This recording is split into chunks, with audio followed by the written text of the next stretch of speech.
Hi, this is Andrew Klavan on The Culture.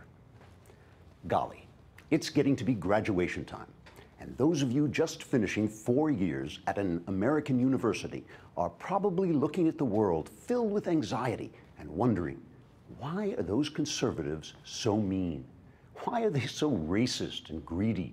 Why don't they want the government to be nice to minorities, or pay for health care, or help me find a job? Why do they want that nice President Obama to fail? Well, college grads, the answers lie in a book you've never read called Democracy in America by Alexis de Tocqueville. To put this in terms you can understand, Alexis de Tocqueville was some French guy who lived way back in history days, before Lara Croft's breasts jiggled when you jumped her up and down in Tomb Raider. He wrote about politics and society, and much of what he said was true. This made him different from all the other French guys whom you have read, and so he was lonely and decided to travel to America, which was much easier in olden times because there were no airports. When Tocqueville saw how free, how industrious, and how religious Americans were back then, he thought it would be difficult ever to crush their freedom under tyranny. Difficult, but not impossible. Tocqueville foresaw that there might one day come a government of tyrannical kindness that would, he said, degrade men without tormenting them. This kindly tyranny would be like a father, only instead of preparing its children for adulthood, it would seek to keep them in childhood forever. It would take care of all the citizens' needs and facilitate their pleasures, and so little by little rob them of the use of their free will.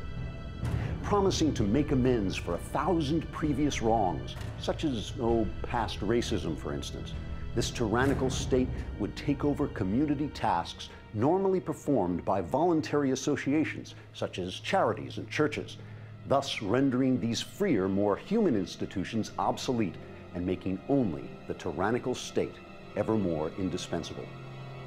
When the despots of this tyranny say it takes a village to raise a child, they don't mean a village at all. They mean, in fact, the all-powerful, infantilizing state.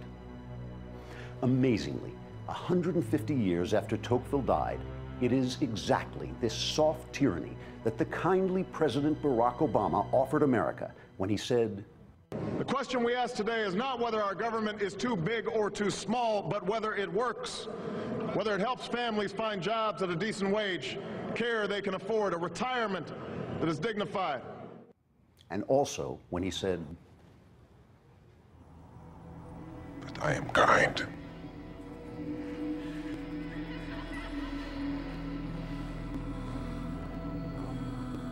Everything you could ever desire.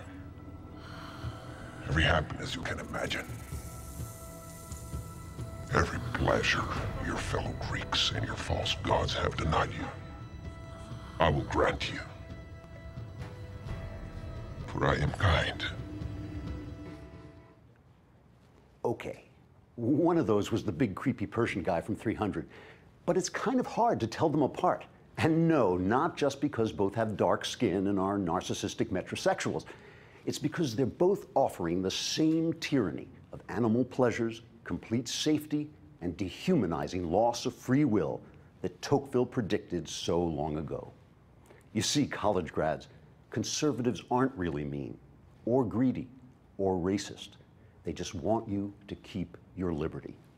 You haven't been taught about liberty, but it's that big scary American thing your forefathers fought and died for.